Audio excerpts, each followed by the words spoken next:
Bonsoir à tous, bienvenue sur le plateau Equinox Soir, votre décryptage quotidien de l'actualité. De lundi à vendredi, 19h, 21h, 18h, 20h, Greenwich Mean Time.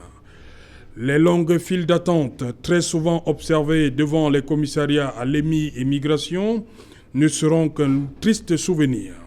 Les demandeurs de passeports n'auront plus besoin de se déplacer pour Yaoundé afin d'accélérer la production de leurs documents.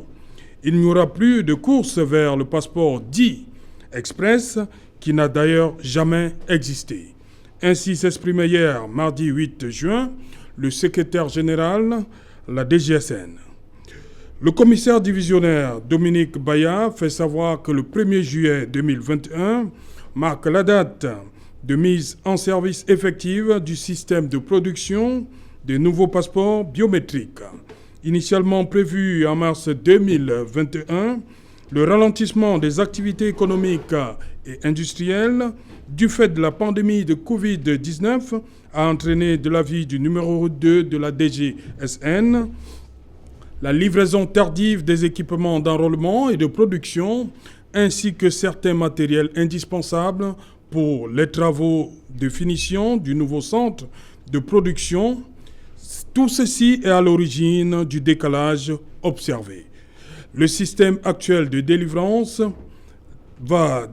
d'enrôlement va s'arrêter le 15 juin prochain dans les représentations diplomatiques et le 23 juin 2021 dans les commissariats à l'EMI et Migration. Le nouveau système entièrement dématérialisé, conduira à la production en 48 heures du passeport biométrique, quelle que soit la ville ou le pays de l'enrôlement. Mais la pilule sera difficile à avaler pour l'usager, du fait de son coût. 110 000 francs CFA au lieu de 75 000 francs, comme par le passé. La faute à l'amendement de la loi des finances 2021. Le 7 juin dernier, la deuxième ordonnance augmente de près de 32% les frais de délivrance du passeport au Cameroun. Madame, Monsieur, tout à l'heure à 20h, c'est la grande édition d'information présentée par Julienne Berthe Bissaï. Quant à moi, je vous retrouve après pour Equinox Soir, deuxième partie. Ce sera le temps du débrief.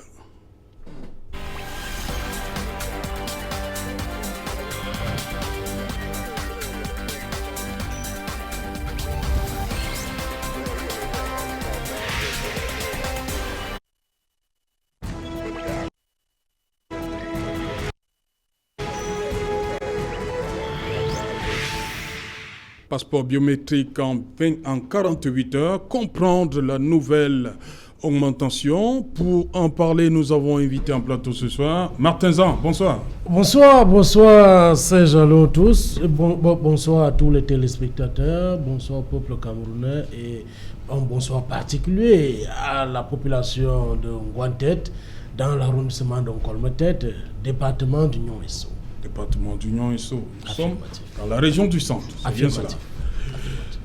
Dr. McAnthony Akumbo, you're welcome. Good evening. Good evening, Mr. Otto. It is a pleasure being on this platform. I just want to say good evening to my fellow panelists and to the million viewers of Equinox TV, precisely this program, Equinox Soir. I think it's going to be a blessed evening and a nice educative evening as well. Bonsoir, Emmanuel Kounié. Bonsoir Serge Alain, bonsoir à tous mes copanélistes, bonsoir à tous ceux qui nous regardent et bonsoir surtout à nos prisonniers politiques qui sont dans les geôles du régime actuel et qui continuent à peiner et qui continuent à souffrir, pour rien bien entendu. Et je dis particulièrement bonsoir à ceux qui sont rentrés en fou. Je dis bonsoir également à ceux de Konengi. Rentrés en fou, ils étaient où avant? Ils étaient envoyés à Yoko.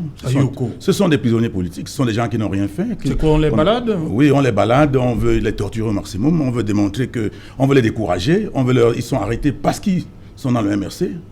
Maman Pilon, par exemple, n'a jamais marché, on l'a arrêté tout simplement parce qu'elle était du MRC. Et puis, quand on l'a amené en fou, ses enfants ont été chassés de Sarmilima.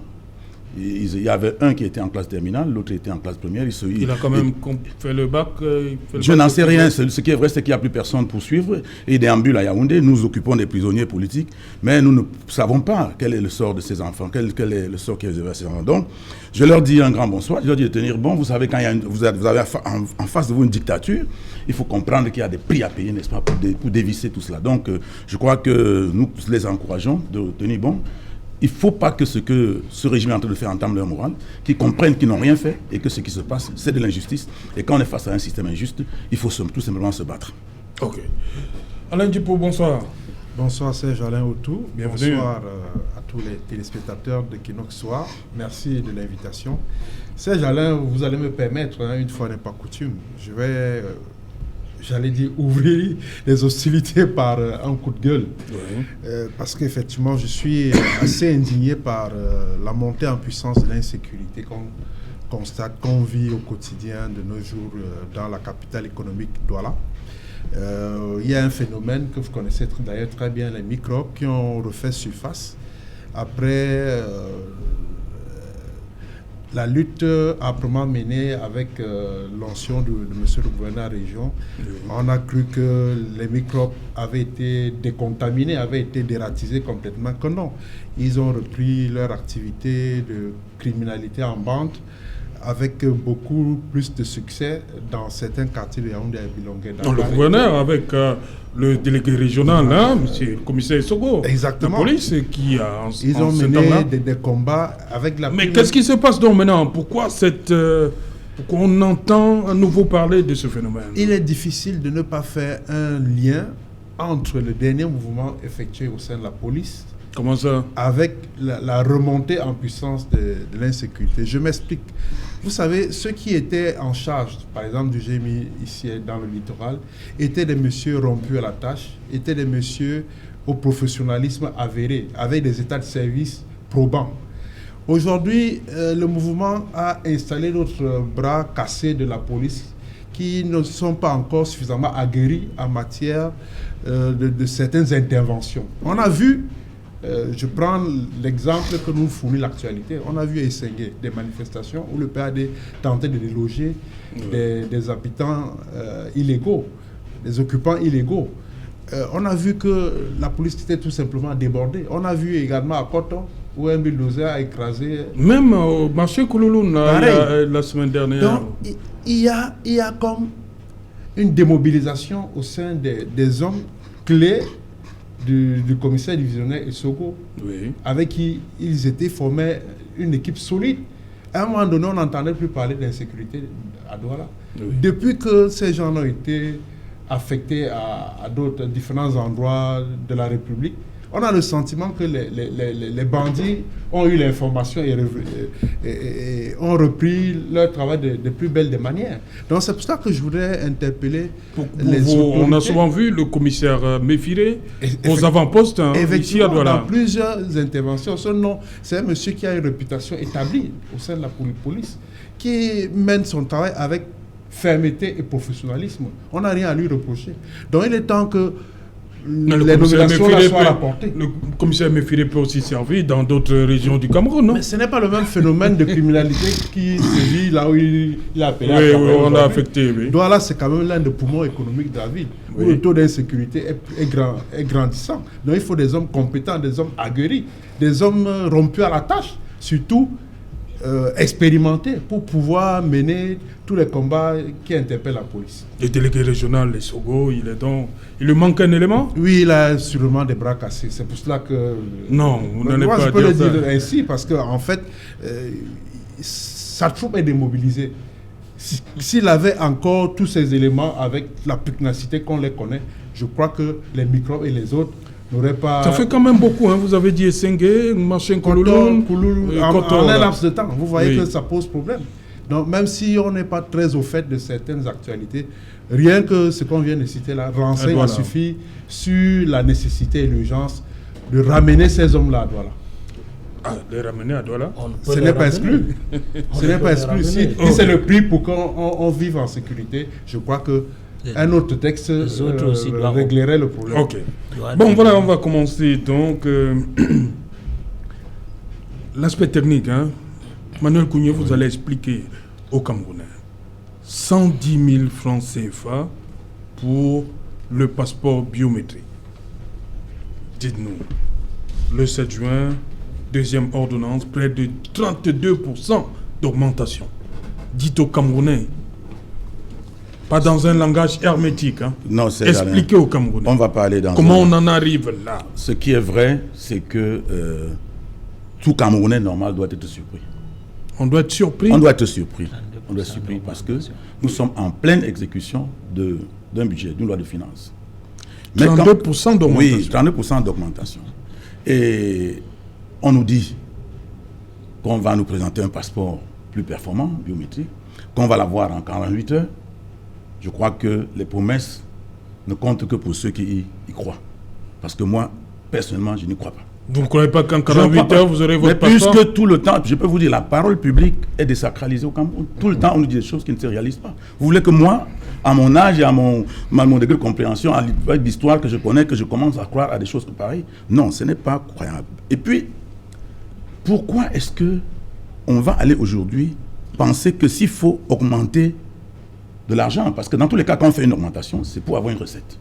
Mais quand vous regardez l'ordonnance qui a été signée jeudi par le président de la République, qui a permis, n'est-ce pas, de relever le budget, vous regardez les postes qui ont augmenté, vous voyez que le revenu pétrolier a augmenté, les emprunts ont augmenté, mais les ventes et les prestations de services de l'État ont diminué de 7 milliards. C'est-à-dire le travail que l'État doit faire pour pouvoir rentrer de l'argent. Vous voyez que les droits et frais administratifs ont diminué de 19 milliards. Ça veut dire qu'on a encouragé la paresse. Donc on ne peut pas... Quand on parle de droits et frais administratifs ou bien des ventes et des prestations de services, il s'agit de quoi, M. Serjanin? Il s'agit tout simplement du travail que les fonctionnaires doivent faire pour faire rentrer l'argent dans l'État. Par exemple, on fait une étude d'impact environnemental. Et puis, quelqu'un veut créer sa société, on lui dit, pour que nous puissions travailler, faire l'étude, vous devez payer 1 million d'espoir au trésor. Tout cela rentre là-dedans. Mais on a diminué. Donc, vous prenez 7 milliards plus de 19 milliards, ça fait 26 milliards de diminuer.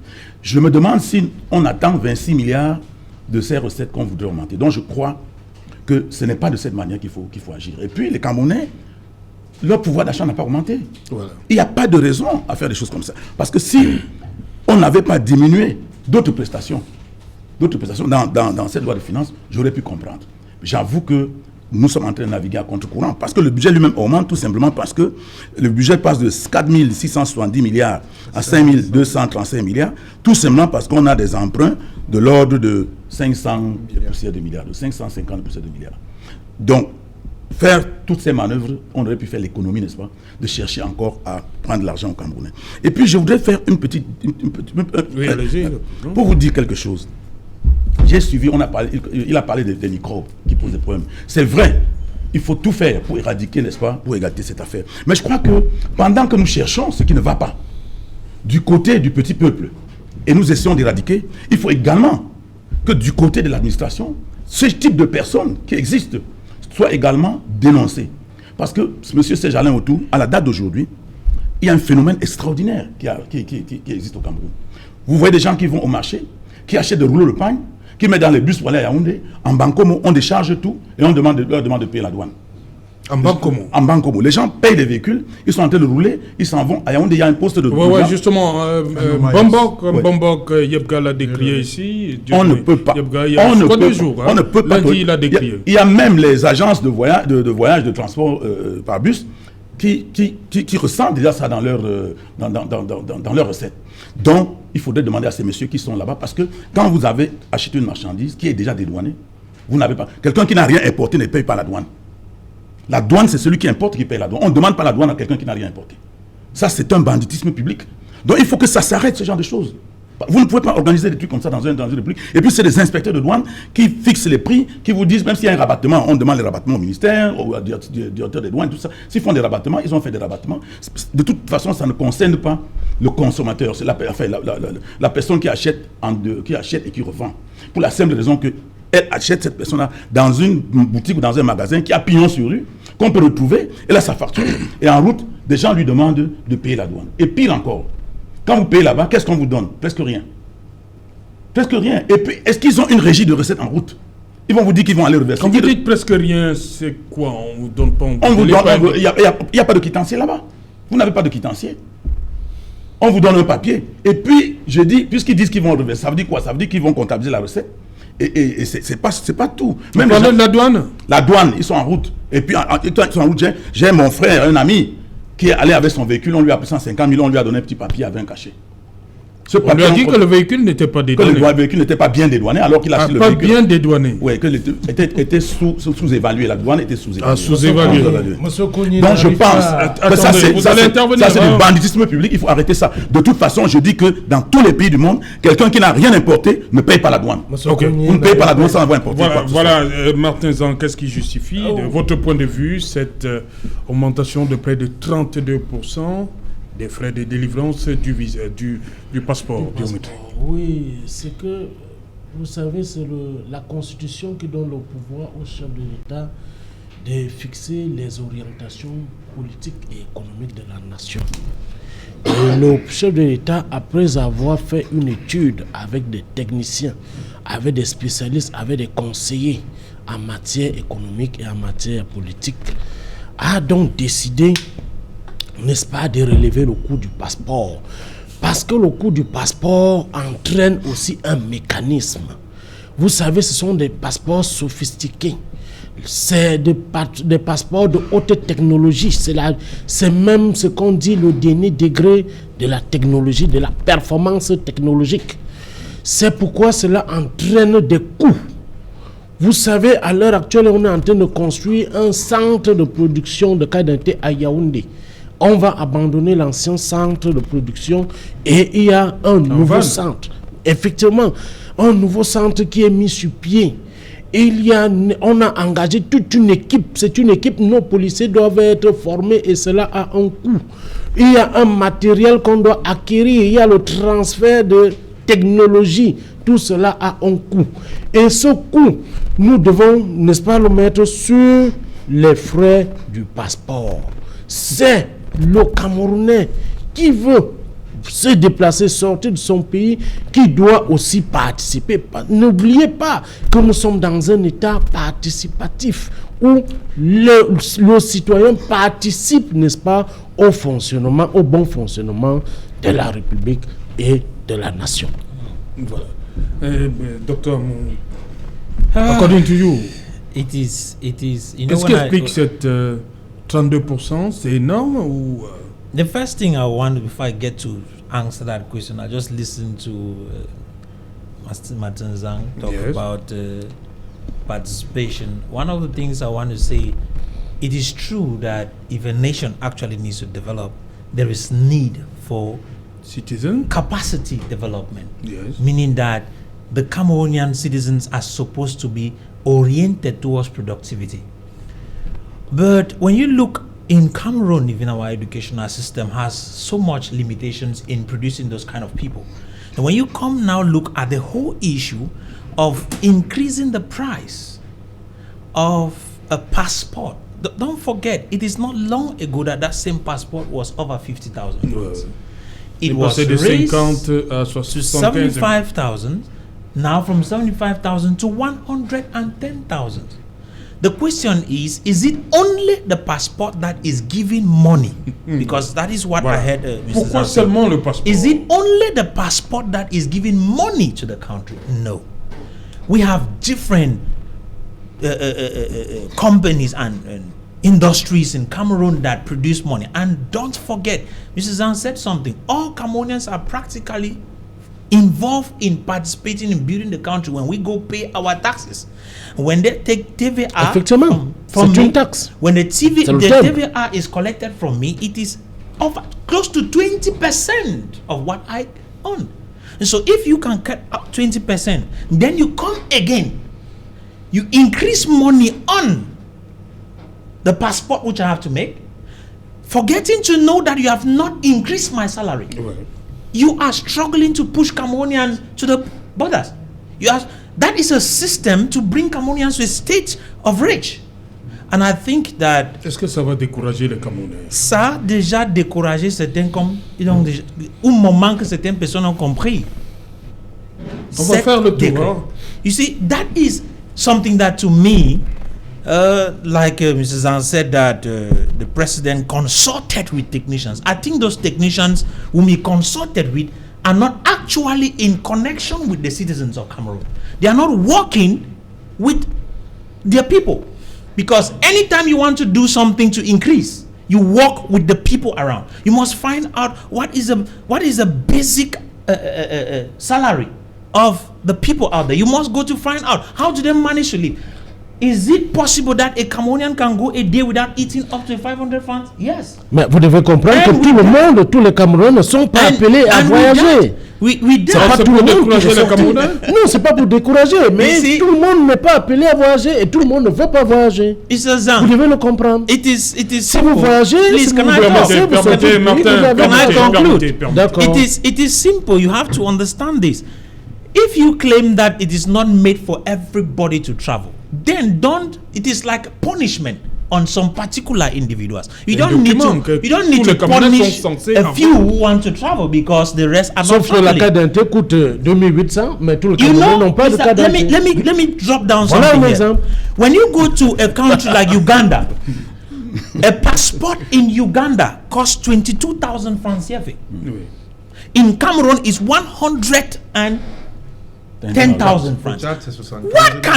What would be the reason why in Uganda is 22,000 something and in Cameroon is 21,000? When you go to most of these countries, start asking questions.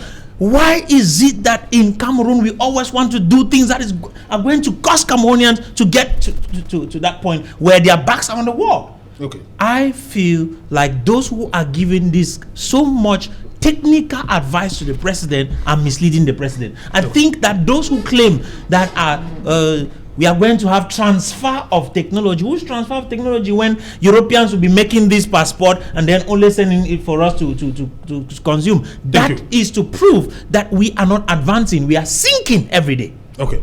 Alain Djipo, il n'y a pas longtemps, on était à 50 000 francs CFA, on est passé à 75, aujourd'hui on est à 110. Comme m'a dit Dr Anthony, toujours le passeport?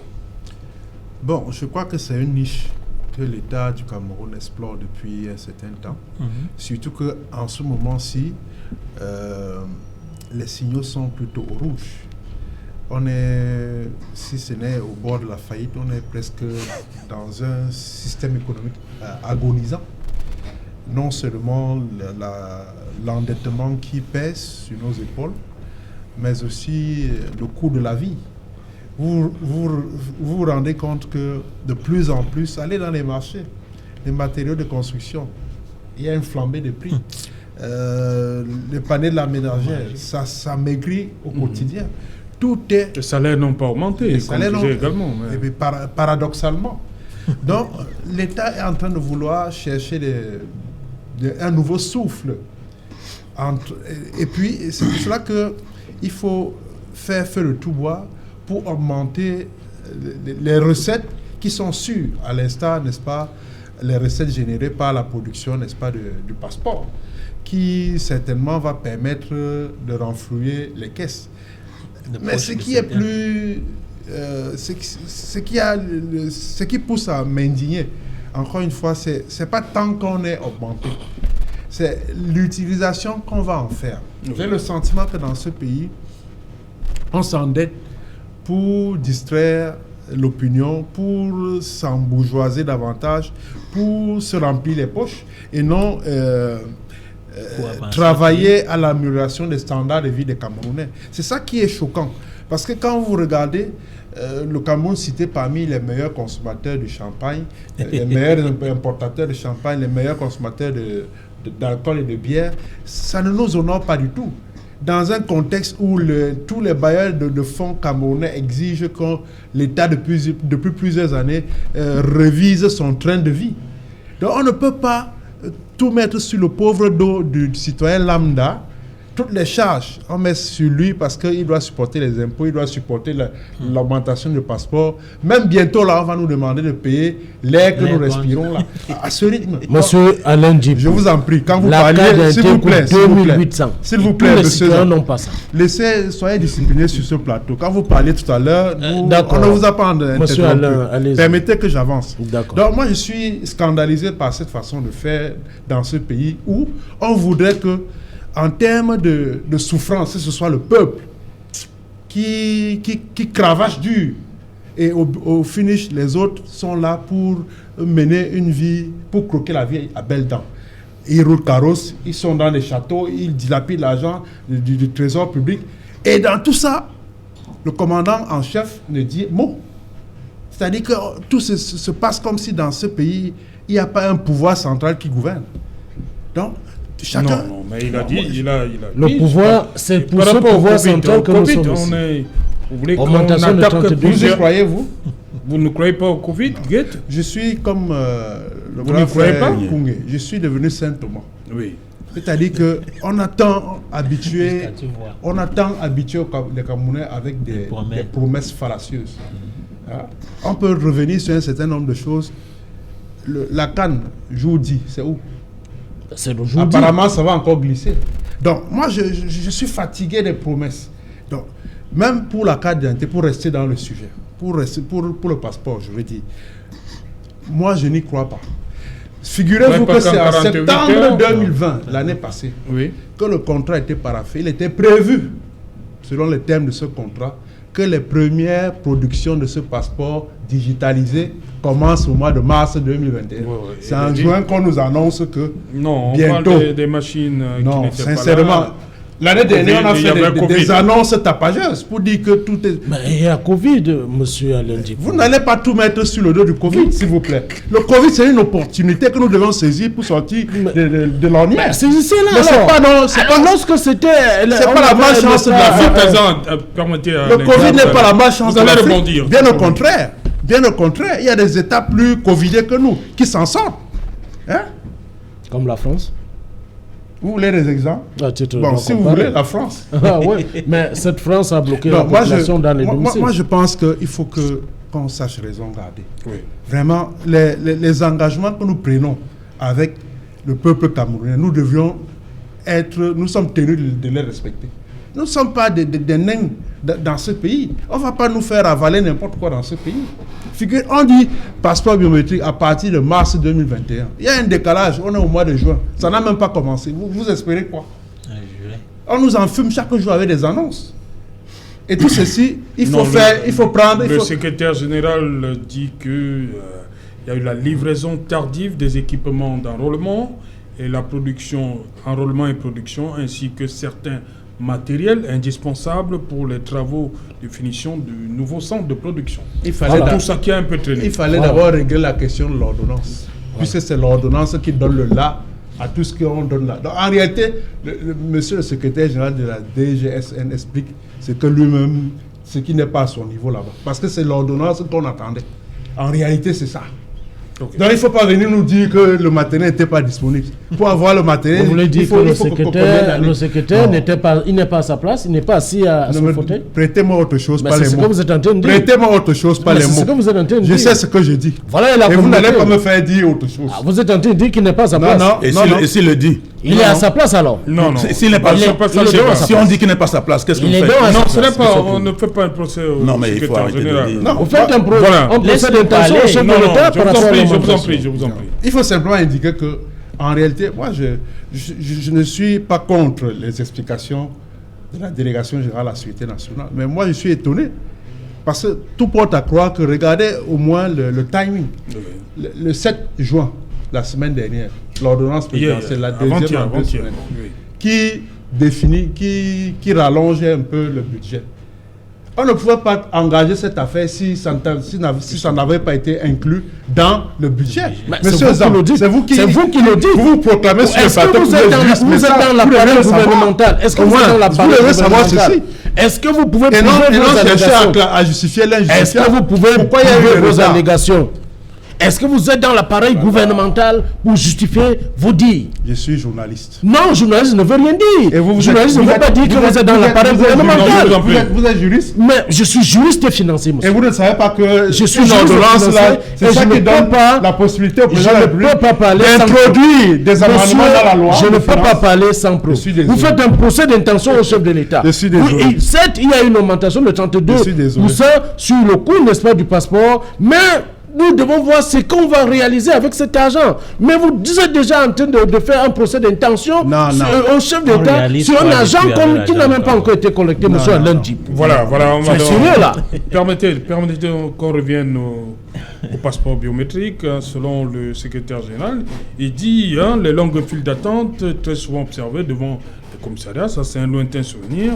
Les demandeurs de passeport n'auront plus besoin de faire le déplacement de Yaoundé pour aller suivre le document. Il dit également que on n'aura plus plus de course vers ce que le commun a appelé le passeport express. Pour lui, ça n'a jamais existé. Et ça, c'est la deuxième personnalité. Même du temps du commissaire divisionnaire Mézing, ancien directeur de la police des frontières, il martelait que il ne connaissait pas cette expression, commissaire, passeport express.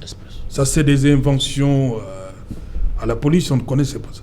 Oui, mais tout le monde connaissait le passeport express. Et ça avait cours là-bas. S'il dit qu'il ne connaît pas, qu'il aille là-bas, c'est un ancien, puisque quand vous arrivez là-bas, on vous dit qu'il y a le passeport express. Lui dit qu'il n'a pas. Qui vous dit? Mais les agents. Et ça veut dire tout simplement quoi? Ça veut dire que ce n'est pas écrit quelque part qu'il y a le passeport express. C'est ce qu'il veut dire. Bon, maintenant... Non. Si on doit éliminer Emmanuel, tout cela, avec ta permission, en réalité, ce qui se passe, c'est que quand vous allez vous faire établir un passeport, on vous dit qu'il n'y a pas de carton. Et comme vous êtes dans l'urgence, on vous dit de payer certaines sommes pour qu'on vous aide à l'obtenir rapidement. Bon, vous pouvez appeler ça la formulation. Appeler ça express ou tout ce que vous voulez, ce qu'il décrit là, c'est le phénomène qu'on appelle passeport express. Exactement. Alors, moi, je me demande si résoudre tout ce problème, que monsieur le délégué général de la Sécurité nationale fasse son travail convenablement, comme il le dit là, comme il devrait le faire. Nous devons débourser 35 000 francs de plus. Je crois que c'est hallucinant d'écouter des choses comme ça. D'accord pour tout ce qu'il dit, mais ça ne peut en aucun cas justifier une augmentation de 32%. Je vous ai dit, à ma première prise de parole, que j'ai regardé la loi rectificative. Je me rends compte que vente des prestations de services de l'État, il y a une diminution de 7 milliards. Je me rends compte que droits et frais administratifs, il y a une diminution de 19 milliards. Ça veut dire quoi? Ça veut dire tout simplement que on augmente l'argent, on augmente ces frais-là, et on diminue l'argent qui devrait être produit par les fonctionnaires, par leur travail. Alors, vous savez, c'est une technique de finances publiques. Ça, c'est hallucinant. C'est une technique de finances publiques. Vous ne m'apprenez rien en finances publiques, s'il vous plaît.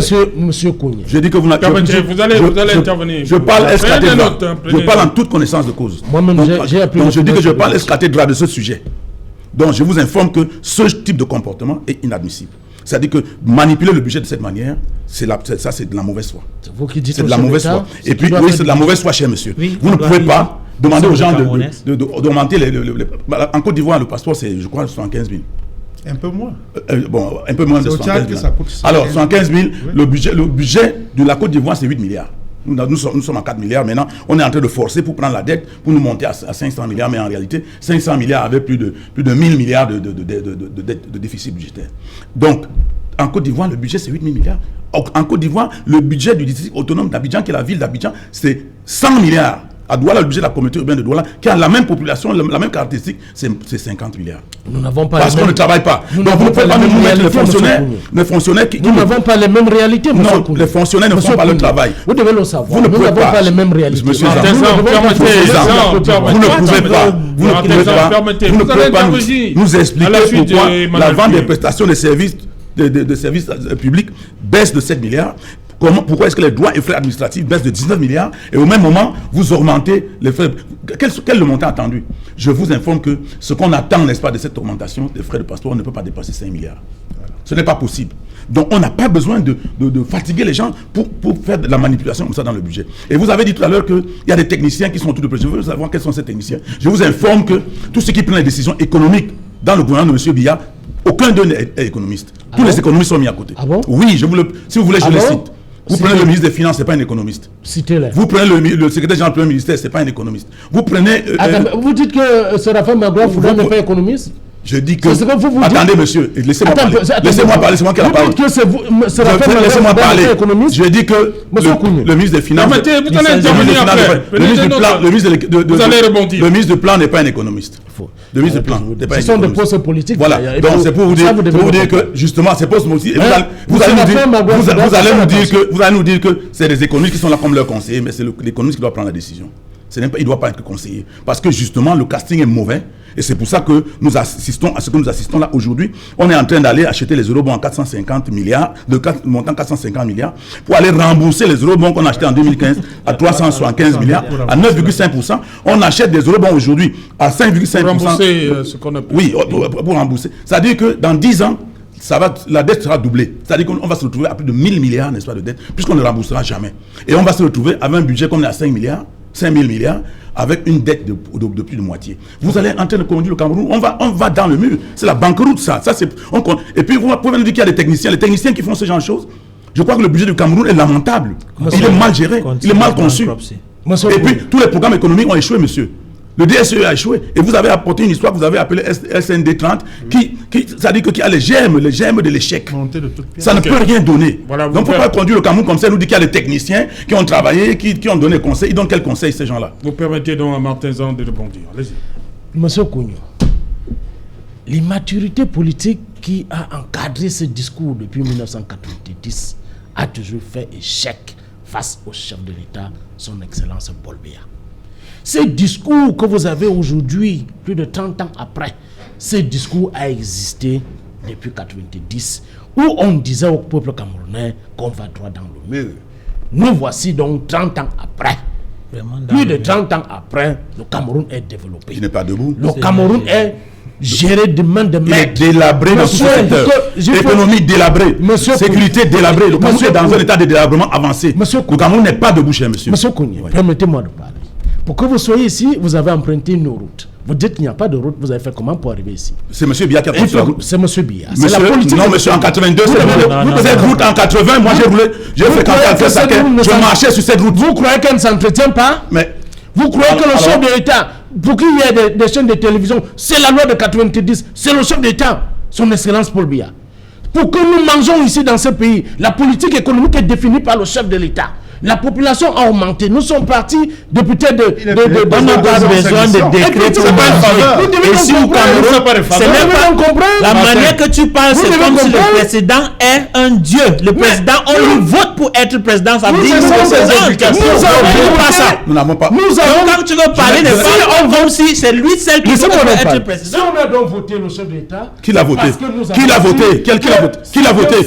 Qui l'a voté? Dans la mythologie c'est un sphinx que nous avons à la tête du pays. Et je vais vous dire, monsieur Kounye, vous ne devez pas alarmer, n'est-ce pas, les Camerounais et venir raconter des balivernes économiques. Cela, ça ne s'explique pas. Nous n'allons pas accepter cela. Je ne sais pas quel âge tu as pris ton économie. Moi-même, je suis expert de l'économie monétaire bancaire. Donc, vous devez. Je fais l'économie monétaire bancaire. Je suis spécialiste de la gestion bancaire et des établissements financiers. Monsieur, donc je vais vous faire comprendre. C'est pas de ça qu'il s'agit. Voilà, c'est de ça qu'il s'agit. Si nous parlons science, allons donc dans le domaine de la science et je vais vous battre à plat couture. Je vais vous abattre à plat couture. Moi, je vais vous dire, vous n'allez pas, n'est-ce pas, alarmer le peuple camerounais. Je vous en prie, Martin Zan, la question est simple. Martin Zan. Oui, monsieur Serjalon. Martin Zan. Il y a moins de d'un an, on ne vous voyait pas. Vous sortez d'où déjà? Je suis toujours là. C'est moi, Martin Zan. Moi, je suis là. Je vous en prie. Merci. Non, merci. Martin Zan, 32% d'augmentation des frais de délivrance des frais de passeport. Pour vous, c'est justifié. C'est justifié aux Camerounais. C'est justifié pour Emmanuel Kounye, c'est un peu excessif. Oui, pour M. Emmanuel Kounye, c'est excessif. Oui, pour vous, vous trouvez que c'est normal? C'est normal. Pourquoi? Parce que moi, j'ai dit dans termes, lorsqu'on a engagé l'émission, qu'il y a des frais. C'est un coût. Il y a les machines qui coûtent cher. Il y a le transport de ces machines. Il y a le transfert de la technologie. Il y a la formation des policiers. Il faut qu'ils comprennent que des policiers et des agents, donc il y a des agents contractuels qui sont des civils outre les policiers, parce que les policiers sont aussi des civils, mais je veux créer la nuance. Qu'on peut dire qu'il y a ceux qui ne sont pas policiers, mais qui travaillent aussi là-bas. Mais c'est une formation. Combien coûte la formation et c'est pour combien de temps? Vous voyez, on élimine donc les longues files d'attente. Nous gagnons donc en temps. Vous ne voyez pas, vous ne savez pas que le temps c'est l'argent. Si on gagne en temps, on peut, n'est-ce pas, faire une activité économique. Tout cela a un coût. Nous devons payer et 10 ans après, nous aurons tout le transfert, n'est-ce pas, de technologie. Et certainement, le chef de l'État trouvera une formule pour peut-être ramener, rabaisser, n'est-ce pas, le prix du passeport, ou alors le maintenir. Vous savez aussi, M. Kounou, que le citoyen camerounais doit participer au fonctionnement de l'État. Nous ne sommes plus dans l'ancienne République où l'État faisait tout pour le citoyen. Maintenant, nous avons changé de cap. Le citoyen participe, n'est-ce pas, au bon fonctionnement de l'État. En payant, n'est-ce pas, la taxe fiscale. Et la taxe fiscale, mais les salaires n'ont pas augmenté. Le salaire n'a pas augmenté, comme on dit.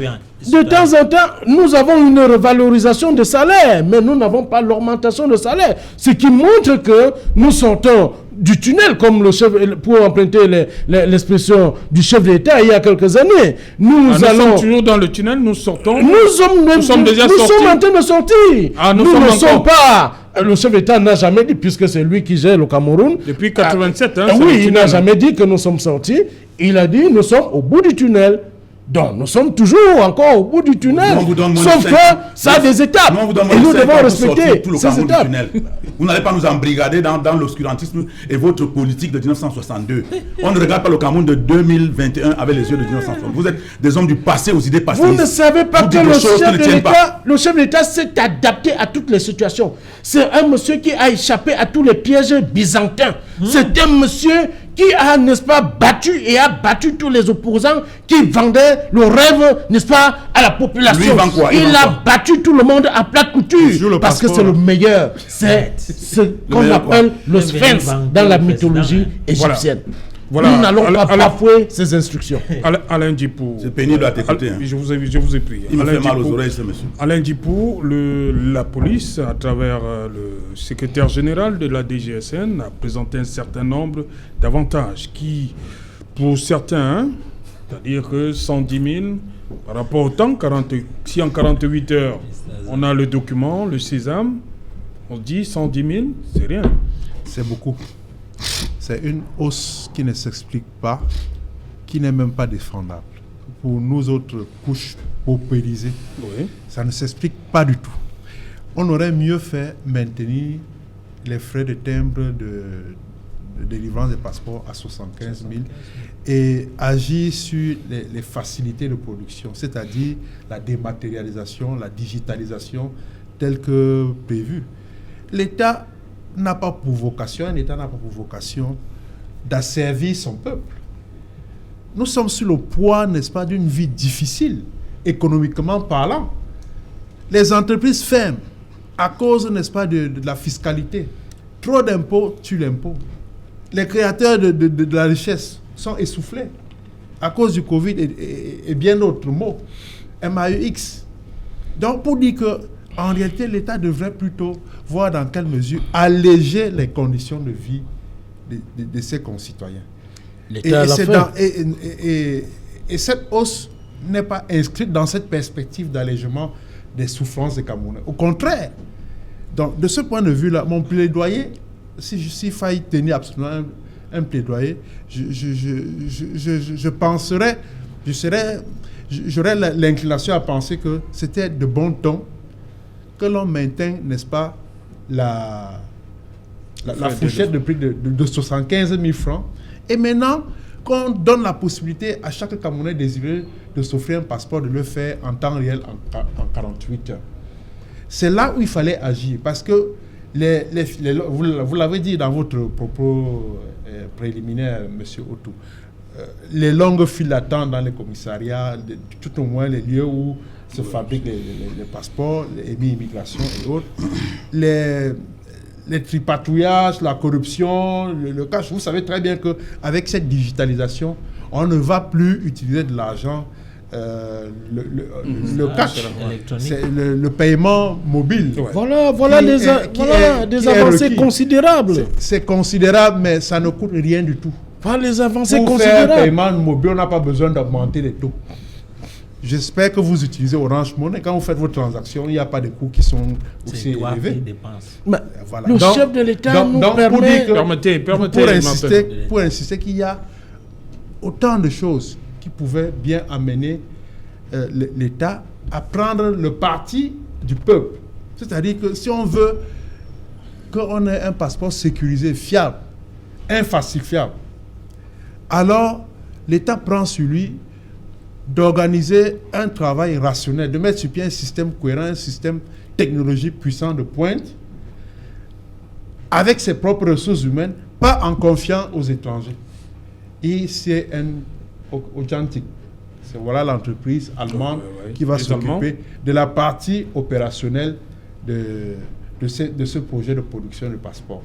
Donc vous voyez donc en ce début, avant votre plateau, c'est M. Zang qui parlait de brader la nationalité. La banque de données, on va collecter les données envoyées en Allemagne. La nationalité camerounaise sera bradée. Et on vient sur ce plateau justifier une telle mesure. Les gens applaudissent de deux mains que le chef de l'État a pris une mesure qui mérite d'être saluée par tout le monde. Non, soyons sérieux. On ne peut pas faire comme si dans ce pays, il n'y a aucune intelligence pour mettre sur pied une base de données. Vous croyez qu'on n'a pas informatique pour produire des passeports dans ce pays? Franchement, c'est une honte. Je suis scandalisé par une telle démarche. Quand on se réfère toujours à l'Occident pour faire le simple papier hygiénique, le simple papier... Mais nous n'avons pas de spécialistes dans l'identification. Nous n'avons pas de spécialistes. C'est une insulte à notre intelligence. Mais franchement... Mais allez donc voir. Mais dites donc au chef d'État que vous avez une expertise en matière de fabrication de l'identité, la carte d'identité. Mais écrivez au chef de l'État, allez déposer à la présidence. Et moi, il a répondu à mes correspondances. Je suis allé moi-même à la présidence déposer. Monsieur Otto, vous connaissez Silicon Valley.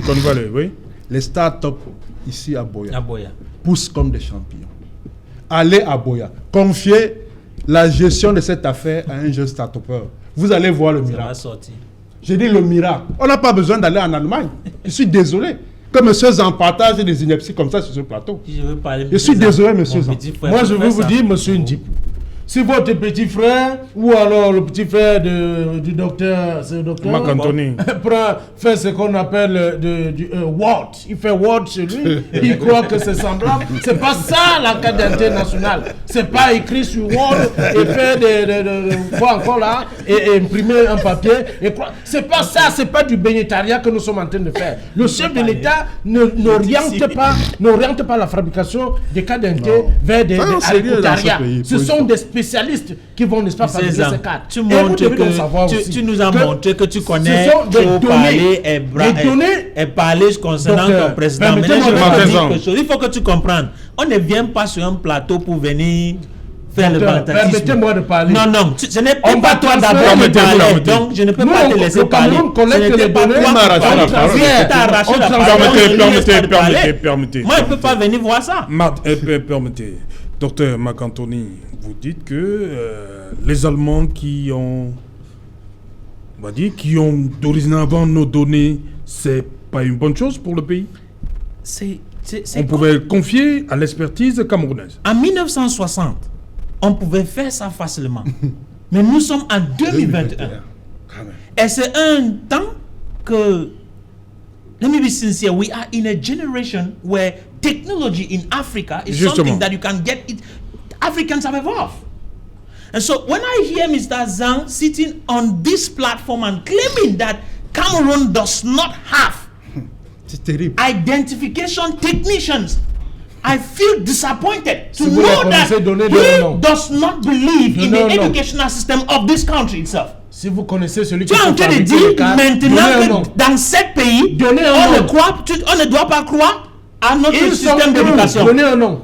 tu es vraiment... Donnez un nom. You seem to... You are Donnez just un here to cabinet qui talk. peut nous fabriquer ça. Ne sois pas ici pour déranger les gens. Non, c'est vous. On qui- veut c'est vous parler qui pour le nous Camerounais, tu es ici pour tu vantes le président. Si tu parlais, C'est il parlait le c'est nom le de chef Dieu de comme ça, on l'État devait qui être fixe fier. les orientations Mais pas de le la nom, nation. nation. Personne Tu es ici Oui, sur c'est ce un point. plateau pour Personne parler, ne parle éduquer, à la place du chef de l'État. éduquer Camerounais. Bien sûr, bien sûr. Stop, Non, this pas de- stupid. pas de- Ce que tu es en train de faire maintenant, c'est Merci, bavardage. merci. Non. Emmanuel Kouye. Oui, allez-y, terminez. It is simple. Cameroon can only go ahead if we get to start understanding that we are no more in the 60s. Ouais. We are in 2021 and Cameroonians have reasoning faculty. Okay. We think and we have been educated. A lot of Cameroonians have been educated. Merci, So on we va should stop revenir. hearing this kind of things. Merci, on va revenir après le journal de Julien Berthe-Bissaï. Une page de pub avant ça.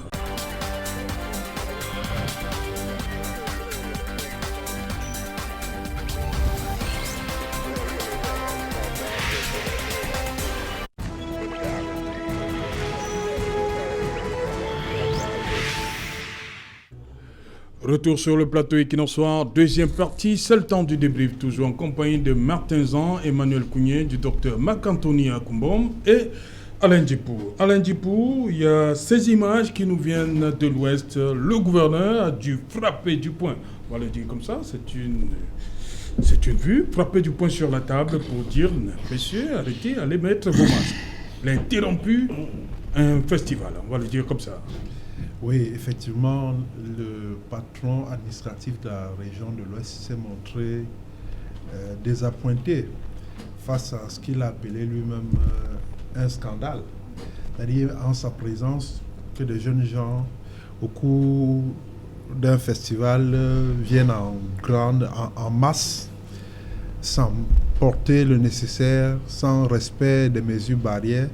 Lui qui a toujours l'habitude, pris des communiqués pour demander de respecter la distanciation sociale, d'éviter même des attroupements de plus de 50 personnes. Oui. Et là, il y avait moins de 50 personnes Manifestement, non. Vous comprenez, dans son courroux qui a dû... Pourquoi on choisit certaines mesures et pas les autres? Non, c'est... Là, on avait plus de 50 personnes. C'est justement ce genre de mesure de 2 poids 2 mesures. C'est justement ce genre de 2 poids 2 mesures qu'il ne faudrait pas que l'on... On sait quand même qu'il a levé cette mesure interdisant les funérailles. Mais on n'a pas levé la mesure qui vient du gouvernement. La flexibilité en termes de levée de mesures ne peut pas se comprendre du moment où la propagation du Covid n'est pas endiguée. On a toujours encore, aujourd'hui, je crois qu'on frôle déjà les 80 000 cas de contaminés. Donc, c'est pour dire que la bataille n'est pas terminée. Il ne faut pas lever le pied pensant qu'on a déjà tordu le cou au coronavirus. Que non. Donc, c'est le lieu de monter, de redoubler plutôt de vigilance et de faire attention au respect de ces mesures barrières-là. Donc, l'attitude du gouverneur devant ce genre de manif ne pouvait que provoquer son ire.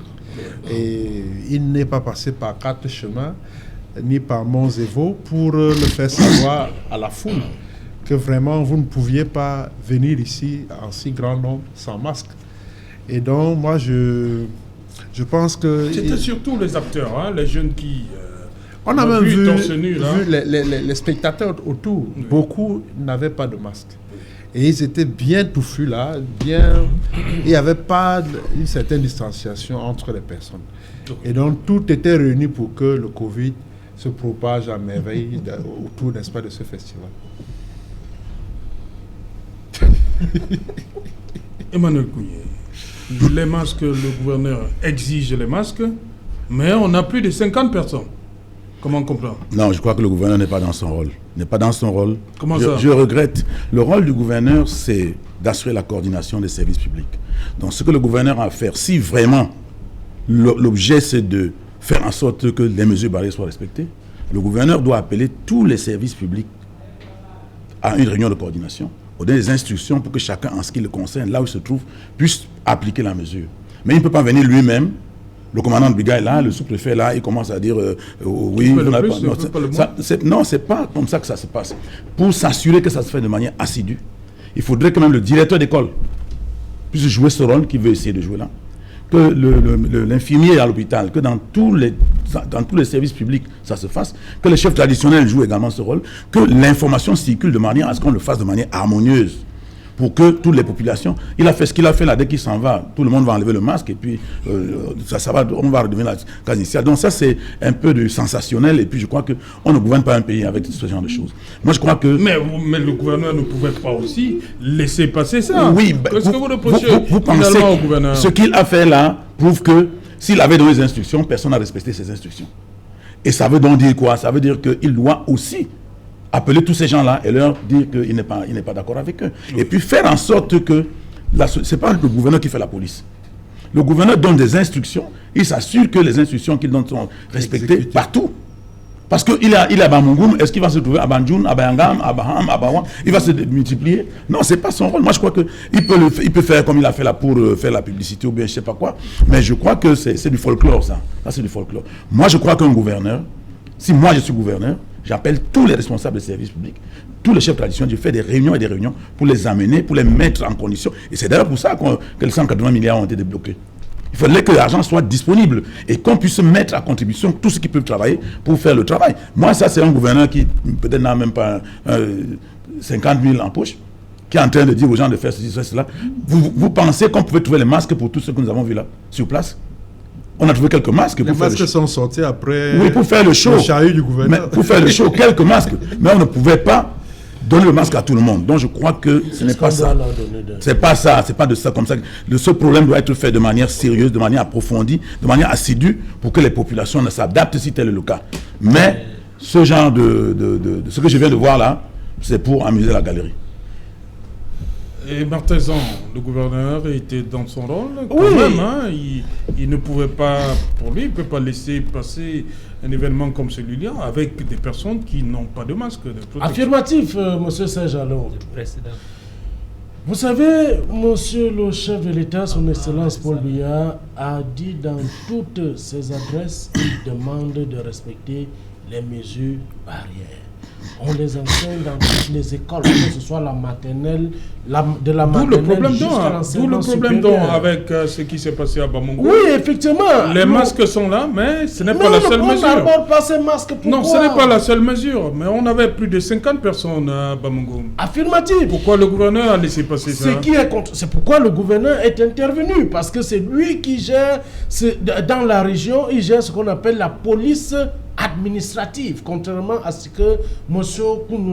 Kougné tente de faire comprendre à la population camerounaise. La police administrative, elle est exercée soit par l'autorité, donc l'autorité administrative, soit par la personne de l'autorité administrative, et soit, n'est-ce pas, ses directives à travers, n'est-ce pas, ses relais. Vous devez donc comprendre que si le gouverneur est sorti, il était dans son rôle. Son rôle, c'est de dire, c'est de prendre des mesures, de faire respecter les mesures édictées par le chef de l'État. C'est le chef de l'État qui fixe la politique de la nation, personne d'autre. Donc vous devez comprendre que le gouverneur a fait son travail. Nous sommes d'accord, mais ce n'est pas la seule mesure. Parmi tant d'autres. Oui. Il y a d'autres mesures. Oui, pourquoi il n'a pas insisté sur le rassemblement de plus de 50 personnes? On sait que jusqu'ici, ce n'est pas levé. Hein. Oui. Le Premier ministre l'a rappelé en mars dernier. Oui, monsieur le... Pourquoi le gouverneur a laissé passer ça? Monsieur Serge-Alontou, vous savez, il y a parfois de la flexibilité dans l'administration. C'est ce qu'on appelle parfois la tolérance administrative. Cela peut arriver, c'est dans les textes, c'est prévu dans tous les textes. Ça n'existe dans aucun texte. La tolérance administrative n'existe dans aucun texte. C'est une pratique. Parce que le corona tolère. Vous n'avez jamais été dans l'administration, je vous informe. Le coronavirus ne tolère pas. Monsieur Kougny, je vais vous faire comprendre. Pour connaître l'administration, on n'a pas besoin d'être dans l'administration, ça s'apprend. Donc ça n'existe pas. Vous devez comprendre ça. Ça n'existe dans aucun texte. Ça s'apprend à l'école. Ça n'existe dans aucun texte. Je vais vous faire comprendre qu'il y a des mesures que des autorités administratives peuvent laisser passer pour la cohésion nationale. Vous devez le comprendre. C'est vrai.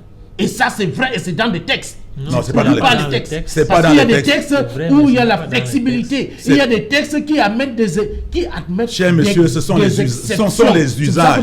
Je ne sais pas dans quelle école vous étiez. Ce sont les usages. Ce n'est pas les textes.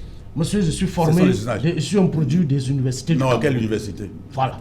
On apprend quoi là-bas? Ok, merci. Ça veut dire que vous n'avez rien appris Non, là-bas. je ne pas du tout. J'étais à la bonne école.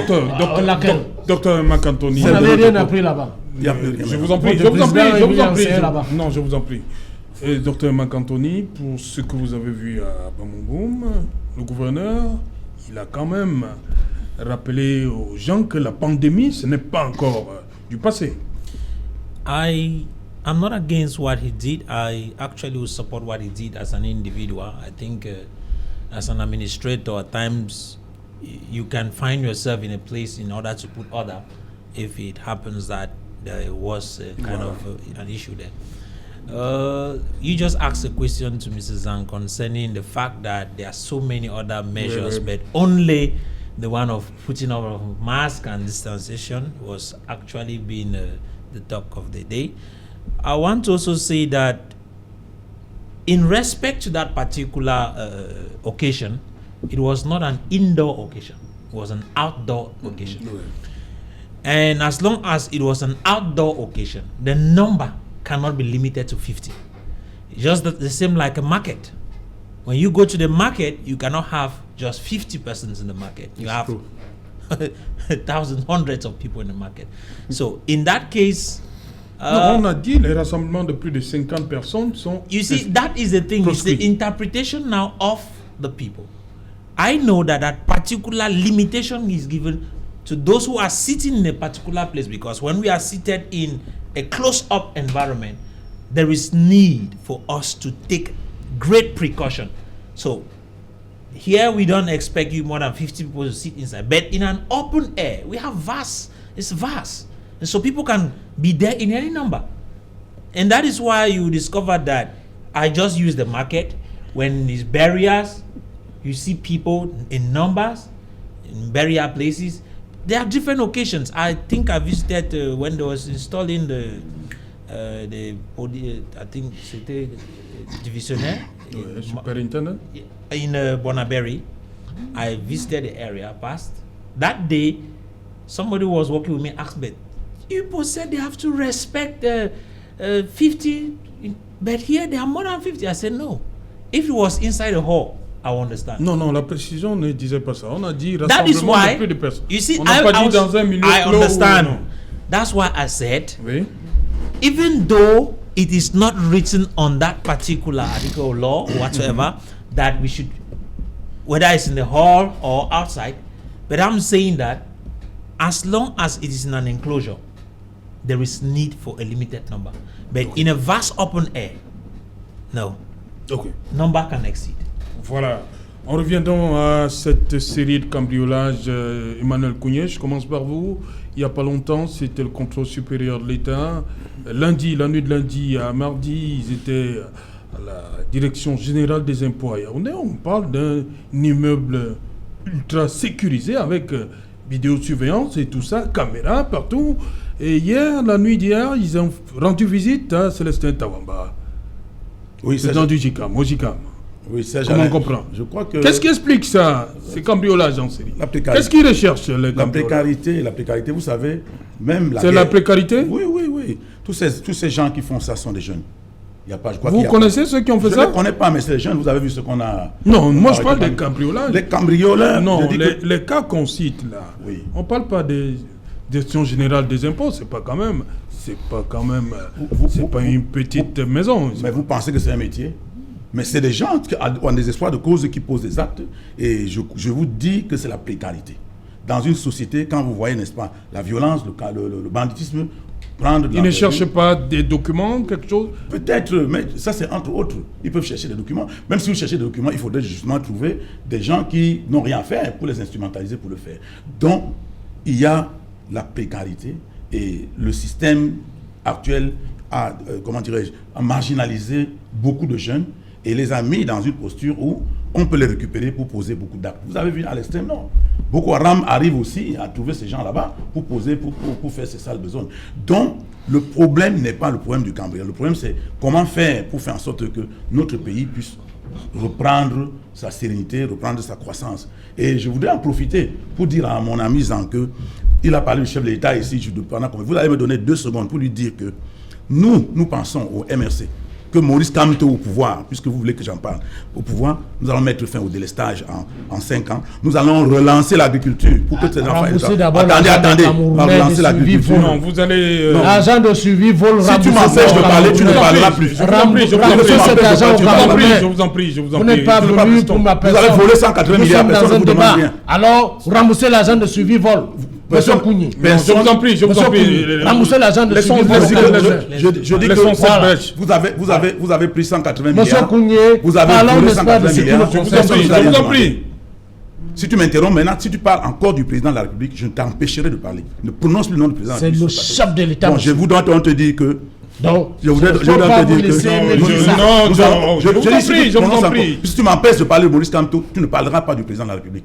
Ah bon? Oui, je te le dis. Vous voulez faire un défi avec moi? Je te dis. Qui gère ce pays? C'est le chef de l'État, Je voudrais te dire, mon cher monsieur. Son excellence. Je voudrais donc te dire que... Pas Maurice Kamto, c'est un kidam politique. Nous avons 5... Non, je vous en prie. Nous avons 5 ans. Ça se respecte. Si vous voulez faire la campagne, mais allez, c'est pas le moment de faire la campagne. Merci, je vous ai compris. Alain Djipo, ça c'est un petit insolent. Je vous en prie, Emmanuel Kougny. Alain Djipo, ces cambriolages en série là, quelle interprétation vous faites? Consupé, DGI, JICAM. J'ai envie de parler de la loi de la série. Oui. Et tout à l'heure, dans votre transition avec la présentatrice du journal, vous avez bien posé la question qui m'a un peu amusé. Après le JICAM, à qui sera le tour cette nuit? Manifestement, je souhaite que ça ne soit pas Equinox ici. Mais non, pour être plus sérieux, je pense que il faut... toute cette série de vols, de cambriolages, participe, n'est-ce pas, du regain du climat de criminalité. De plus en plus... Donc vous croyez que c'est des, comme dit Emmanuel Kougny, des jeunes qui sont, on va dire, désœuvrés? Moi, je n'ai pas envie de faire porter le chapeau à la jeunesse. Voilà. Je dis simplement parce que... Lorsque vous regardez les images qui ont circulé sur la DGI, est-ce que c'est des... on va dire comme ça, des voleurs comme on rencontre tous les jours? Au niveau de la DGI, je suis même plutôt stupéfait. Oui. Parce qu'avec tous les systèmes informatiques installés, visioconférence, caméra, ça m'étonne que plus de 48 heures qu'on n'arrive pas à mettre le grappin sur ceux qui ont opéré de ce côté. Puisque en réalité, on devrait seulement visualiser les caméras pour voir qui sont ces cambrioleurs-là et puis chercher à les attraper, même s'ils étaient cagoulés ou pas. Non, on aurait pu faire un travail de police scientifique pour trouver au moins les traces. Et puis, même commencer des enquêtes sur des pistes plus sérieuses. Au JICAM, ce que le communiqué du JICAM ne nous a pas dit, selon mes informations, c'est qu'il y aurait aussi... C'est vrai, on a mentionné les bureaux qui ont été éventrés, mais il y a des fortes sommes d'argent qui ont été ramassées de ce côté, notamment dans les services de comptabilité et autres. Donc je pense qu'en réalité, le verre est souvent dans le fruit. Ceux qui maîtrisent ces points qui sont stratégiques, tout à l'heure vous avez évoqué le cas du Consupé, vous avez évoqué la DGI, vous avez évoqué le JICAM. Ce n'est pas des endroits banals comme ça. Donc pour y être, il faut avoir une bonne connaissance de la bâtisse de l'édifice. Et puis, mais même avoir des complicités en interne. Justement. C'est pour cela que je dis que le verre est dans le fruit, parce que le cambrioleur, pour aller opérer, doit avoir l'information. Et l'information, la source est toujours dans la maison. C'est quelqu'un qui vend la mèche pour dire que, bon, vraiment, il y a un peu de carburant de ce côté, viens en chercher, et puis on met sur pied un stratagème pour, bon, carburant, vous comprenez ce que je veux dire. Donc, pour mettre la main dessus. Donc, pour dire qu'en réalité, ne soyons pas surpris que de tels incidents se multiplient. Quand ce n'est pas des incendies, c'est des cambriolages. Et avec le contexte de tout soupçon... Pour le cas du Consupé, parlons-en un peu. Qu'est-ce qu'on va chercher là-bas? Peut-être les gens ont pensé... De l'argent aussi? Les gens ont estimé que... Peut-être pas de l'argent, mais les gens... Vous savez que le Consupé, c'est le contrôle le contrôleur de l'État, c'est le gendarme de la gestion au Cameroun. Et donc, il y a des documents peut-être compromettants pour certains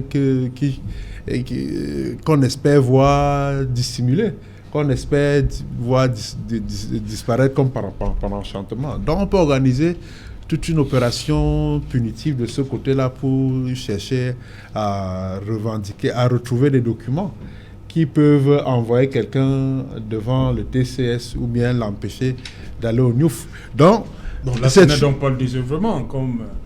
en fait, c'est un ensemble de facteurs. Je ne balaye pas du revers de la main la question, la problématique de la précarité, le désœuvrement, le chômage. Parce que et même ceux qui travaillent aujourd'hui, quand vous avez 13 mois ou 24 mois sans salaire, vous pensez que vous ne serez pas tenté d'aller organiser une raquette, je ne sais pas moi. Au Consupé? Consupé, je ne suis pas sûr que c'est le bon endroit pour avoir de l'argent. Au JICAM, vous pensez que... Je n'en sais rien, je ne suis pas le cerveau de ces cambrioleurs. Moi, à la DGI, la direction des impôts? Encore que à la DG, peut-être, parce qu'on sait que... Alors qu'il y a le Trésor? Alors qu'on sait très bien qu'à la direction... Il y a la recette des impôts aussi. Ils ont créé une affaire qu'ils appellent la recette des impôts. Oui. C'est-à-dire qu'aux impôts, on encaisse l'argent. Bon, voilà. C'est extraordinaire. C'est ça qu'ils allaient chercher non, je veux dire que même aux impôts, c'est typiquement camerounais, quoi. J'ose seulement espérer, après explication d'Emmanuel, que ces caisses ont été sécurisées et fortement sécurisées. Mais parce que si on réussit à mettre la main dessus, on va encore augmenter les doigts ici dehors. Si les recettes déjà récoltées ont encore disparu, on va s'attendre à des sales temps. Dès demain encore, peut-être une autre ordonnance va venir dire que l'air respirable est désormais payant. Donc, moi, je ne souhaite pas qu'on en arrive là. Pour être sérieux, je pense qu'il faut aussi qu'on essaie de questionner la sécurité autour de ces installations administratives, là. Enfin, ces administrations. Au JICAM, il y a bel et bien un service de sécurité. À la DGI, on a parlé de visioconférence. Je suppose aussi qu'il y a des gendarmes des hommes en tenue qui campent.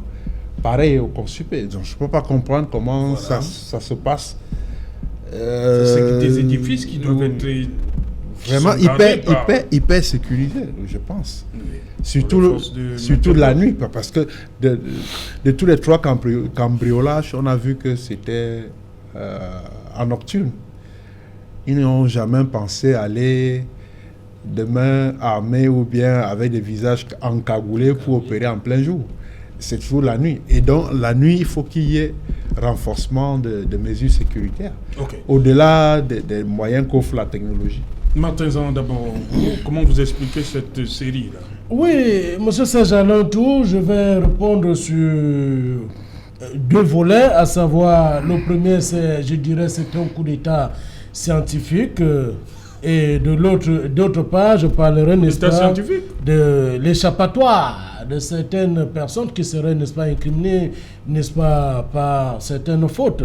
S'agissant donc d'un coup d'État scientifique, nous savons que le Cameroun a toujours ses ennemis. Il y a des gens qui tentent, qui veulent, n'est-ce pas, déstabiliser nos institutions. Il y a des ennemis du Cameroun qui veulent, n'est-ce pas, déstabiliser la République et mettre le régime de Yaoundé hors du Cameroun. Ça, on le sait, ces gens sont là et sont tapis dans l'ombre peuvent, n'est-ce pas, organiser ce genre d'attaque contre l'État. Ça, nous le savons déjà. Bon, et d'autre part, je dirais... La présomption d'innocence. Sauf que je n'ai incriminé personne. J'ai juste parlé des gens. Voilà. Monsieur Serge-Alain-Tour, je parlerai aussi de l'échappatoire de certaines personnes qui seraient, n'est-ce pas, incriminées. Vous voyez, on parle du contrôle supérieur de l'État, on sait que le contrôle supérieur de l'État, c'est le gendarme de l'État. On parle de la direction générale des impôts. C'est là où se trouve l'argent du Cameroun, l'argent de la fiscalité. Le fisc, c'est eux. Et on parle encore du JICAM, où se trouvent les affaires du Cameroun. Des patrons. Vous voyez donc qu'il y a un seul lien pour toutes ces institutions, c'est l'argent. C'est sûrement la fuite des capitaux qui anime les commanditaires qui vont maintenant prendre des bandits dans des quartiers. Au Consupé aussi, c'est l'argent. Il y a l'argent là-bas. C'est le gendarme, c'est où se trouvent toutes les preuves. C'est où se trouvent tous les dossiers possibles venant du JICAM et, n'est-ce pas, venant, n'est-ce pas, de la DGI. Donc, ils ont des dossiers là-bas. Alors, ceux qui peuvent être incriminés, qui peuvent être taxés de commanditaires, alimentent donc ce genre de braquage en utilisant, n'est-ce pas, des gens pour accomplir et assurer, n'est-ce pas, ce genre d'actes contre la République. Voilà. Docteur Marc-Anthony, pour vous, il y a un lien entre les trois? I want to begin by citing Aristotle. He said poverty, I even wrote it down, poverty is the mother of revolution, which implies that when you start seeing crime increasing, it is because there is hunger. It is because the people are suffering.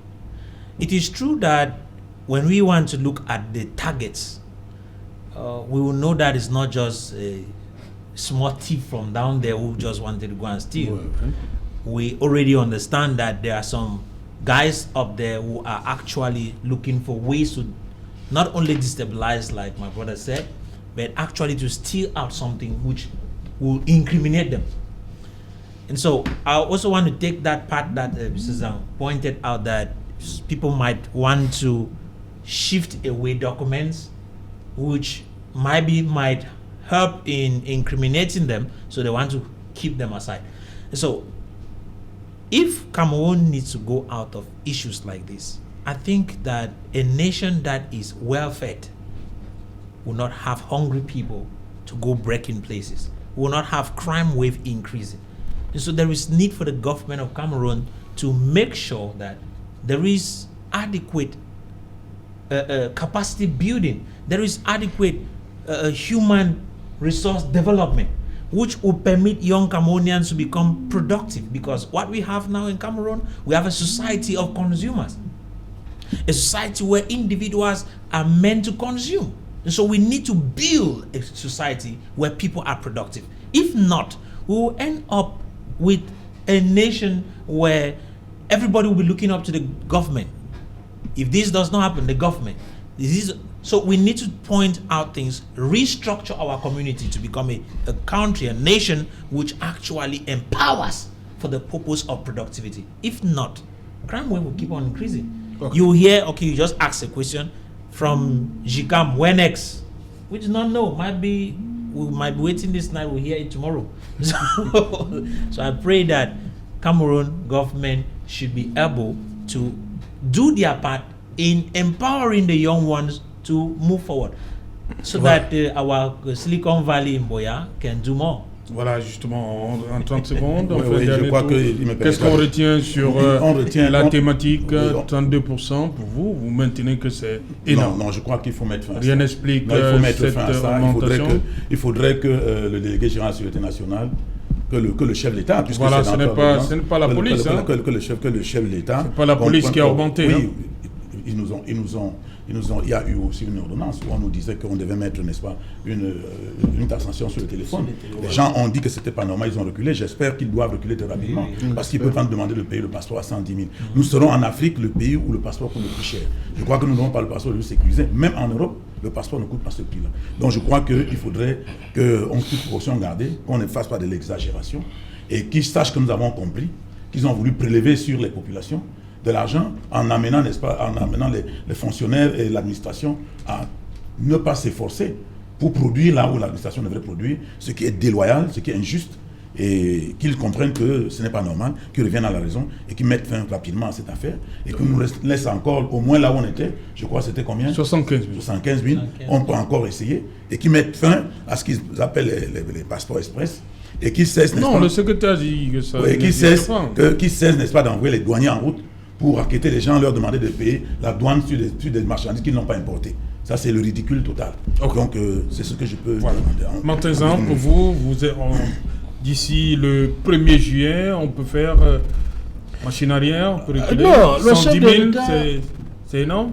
Pour ceux qui connaissent bien le chef de l'État, tu recommences avec ton chef de l'État. Constant. Tu recommences avec le chef de l'État. Reculer. Monsieur Kouni, Tu recommences avec le chef de l'État. On est venu sur le chef de l'État. Monsieur Kougné, mais on n'est pas venu ici pour le chef de l'État. C'est le chef de l'État qui fixe. On n'est pas venu ici pour le chef de l'État. Parle toi-même de ce que tu veux parler. Donc, c'est lui qui a pris cette ordonnance et nous ne pouvons pas reculer.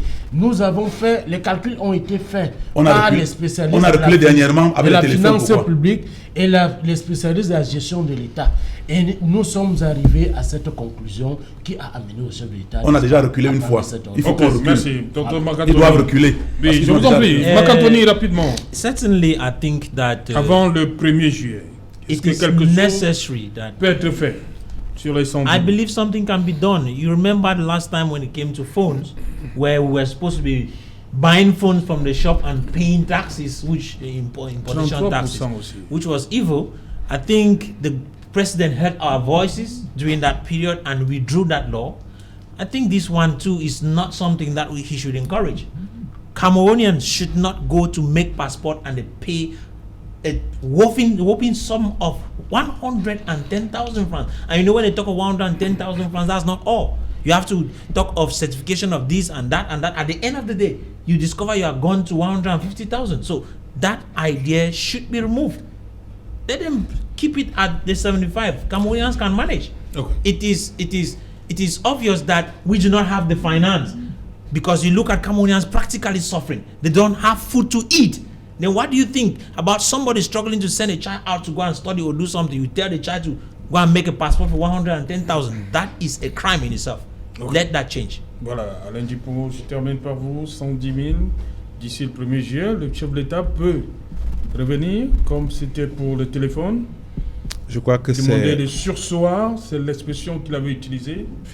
Oui, je pense que ce serait de bon ton que le chef de l'État prenne ses décisions. Et je voudrais l'encourager à voir dans quelle mesure resserrer le train de vie de l'État, question de récupérer cet argent et d'affecter donc à la production des passeports pour éviter d'affamer davantage et d'appauvrir les Camerounais. Comme dit la biométrie, s'il fallait augmenter 75 000, peut-être à combien?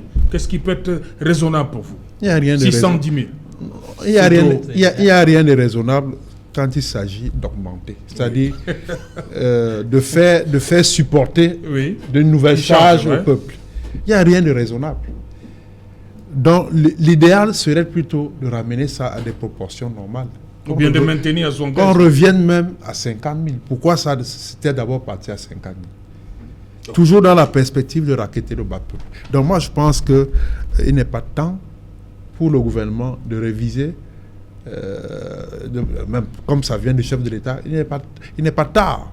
Le 1er juillet est encore loin. Il peut encore prendre une autre ordonnance sans honte, revoir la loi de finances et ramener ce taux de 110 000 francs à 50 000 francs dans l'intérêt de la majorité des Camerounais qui ne... Ou bien le maintenir de garder à 75 000. Sachant que en resserrant le train de vie de l'État, c'est-à-dire si on annule par exemple l'achat inutile des voitures, des Mercedes, des voitures rutilantes, si on annule quelques missions fictives, ça comble le gap. Ok, voilà. Merci Martin Zan d'être venu. Merci Alain Dupont, merci Emmanuel Kougné. Un plaisir. Merci à vous, Dr Marc-Anthony. Madame, monsieur, on est arrivé au terme de ce numéro Equinox. Bonsoir, Baladji.